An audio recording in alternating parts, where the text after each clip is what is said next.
So, good evening everyone, especially to you, Miss Indino.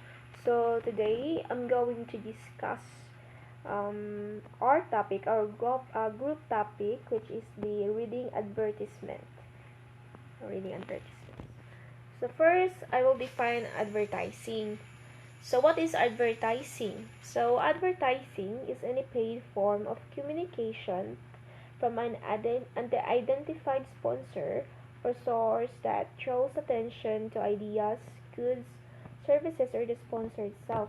So we are all familiar with advertising because we often or we always um, see or kanang makita tag ang mga advertisement sa um, sa first sa kanang like sa radios, sa television, common na sa television. Also, makita tani sa mga newspapers, mga magazines, and also sa social media, sa itong mga phones, mga sa diha. And then also, advertising is a paid form of communication. Why is it called nga paid form of communication? Because advertising kay need ni siya mga sponsors. So, gikan sa mga tao nga gusto mo promote o mo-introduce sa ilang mga products or services nga i-offer. So, before ka mo advertise, na kailangan jud ka nga mobayad ka sa mga tao nga mohimo ng advertisement para mo advertise sa mo-promote sa mga product o mga services nga imong i-offer sa mga tao. So, most advertising is directed toward groups rather than individuals. So, no? And advertising is usually delivered through media such as television, radio, newspapers, and increasingly the internet. So, like what I said earlier, so makita ni nato siya o madungog from the radio, television, newspapers, and increasingly the internet. So before, so wala pa kayo na uso ang internet, we often heard or see ka ng mga advertisements from the radio o mo siya common, and also sa television. Yes. And also, nakita po tag mga kanagani mga gipang endorse, mga gipang advertise nga products dito sa kanang mga newspapers or magazines. But now nagka-high-tech o nagka-modern naman ang ato ang technology or sa panahon. So mas ang kasagaran gigamit ro sa pag-advertise is the internet, because internet kay mura gani siya the most fastest and easiest mga way sa pag-spread or pag-promote sa mga product, because it can reach many customers or consumers man. So, ads are often measured in impressions. So, the number of times a consumer is exposed to an advertisement. So, the next one is advertising is a very old form of promotion routes that go back even the ancient times. So, dili lang din na uso, wala lang din na uso ang kanang advertise or advertising sa karon sa nowadays. So, it is also known sa una pa nga panahon sa mga ancient times or sa mga decades na nang agi. So, in recent decades, so the practices of advertising have changed enormously as new technology and media have allowed consumers to bypass traditional advertising venues. So, like, sa una, nauso man yung mga advertising, no? Sa una pa may nauso ang advertising. So, karon na, mura siya nausab-usab gamay. Or, na lang mga gipang apply nga pag-unga ways o mga strategies, because napita sa modern mga panahon karon. So by the use of technology, mas na better or mas daghan pang um, mga pamaagi, mas nindot nga pamaagi nga i-apply para gani ang pag-advertise kay maka-reach siya mas daghang customers or consumers. So from the invention of the remote control, which allows people to ignore advertising on TV without leaving the couch, to recording devices that let people watch TV programs but skip ads, conventional advertising is on the wane. So bisag ako kanang di ba usahay kanang mga advertisement sa mo natag mga salida sa TV when it ko mag na ko after na gana diba na may mga advertisements or sa gitawag na to in Bisaya is pangalan niya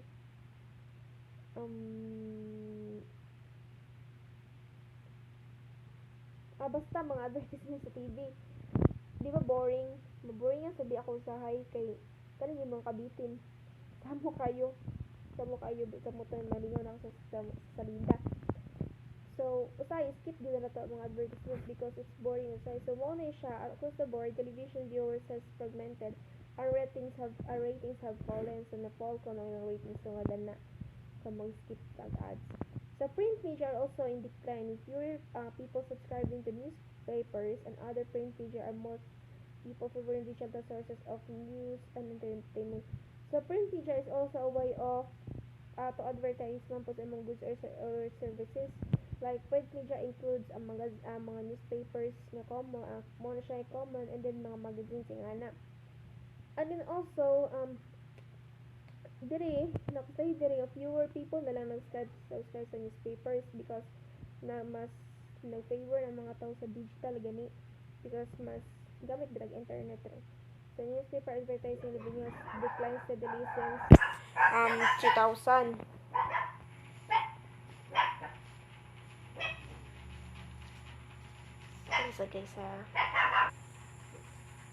The next one is advertising revenue in television is also soft, and it is split across a growing number of broadcast and cable networks. So, clearly, companies need to move beyond traditional advertising channels to reach consumers. So, advertising revenue kuno in television is nagkahumok na siya, and it is split or natunga across, tabanbahin siya across sa growing number of broadcast and cable networks. So, clearly, mga kumpanya need gisyag ka ng muhimo silang actions or mga move beyond traditional advertising channels to reach consumers.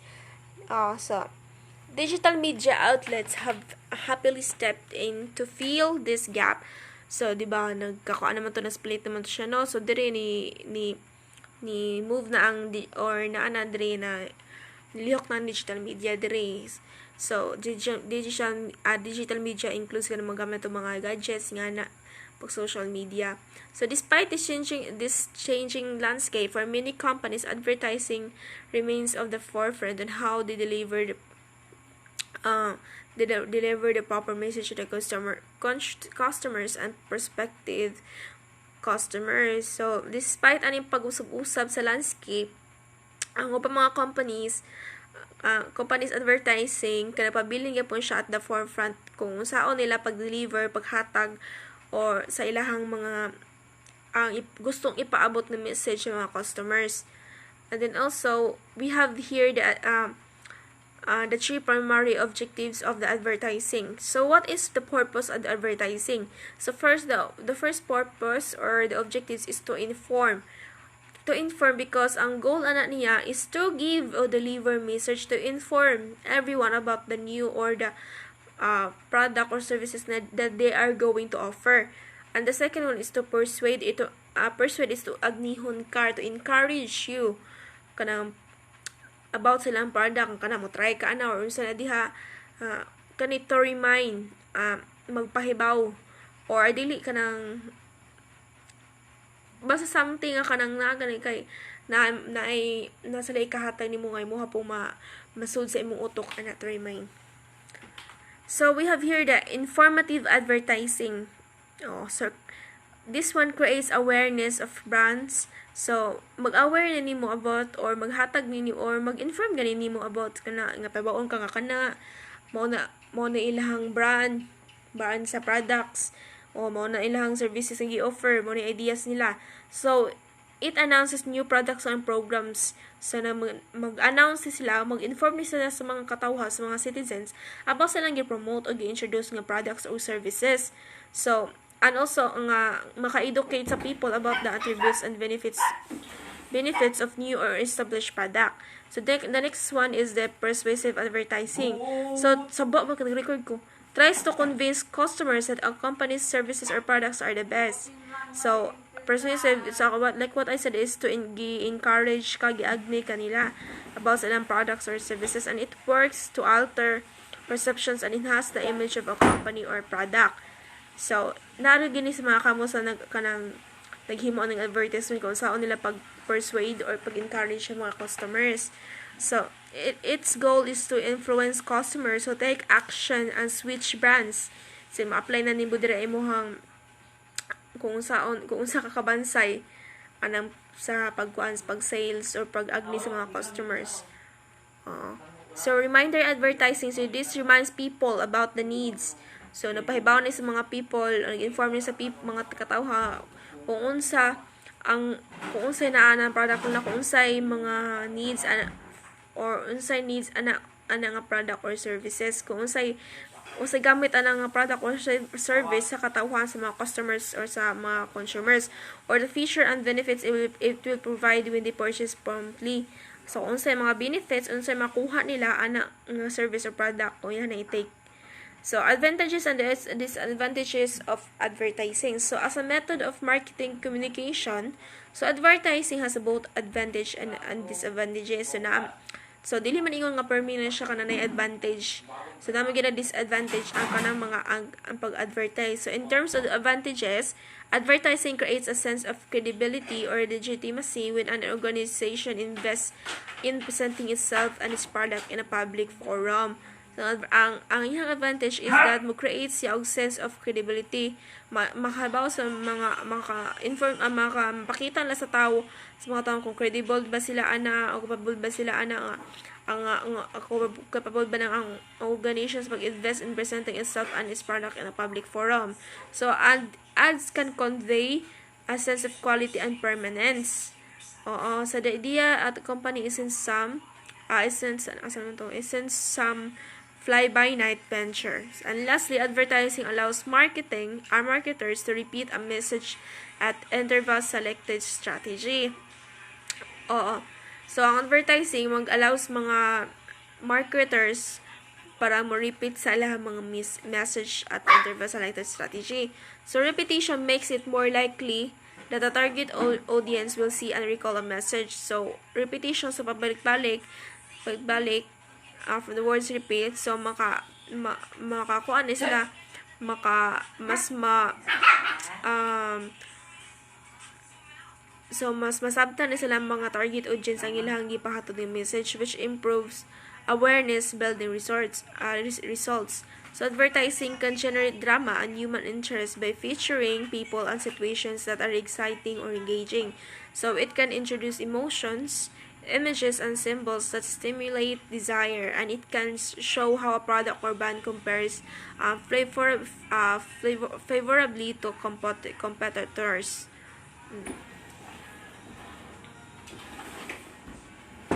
Ako, dili okay ba ako sinini Sa ba nag-record ko?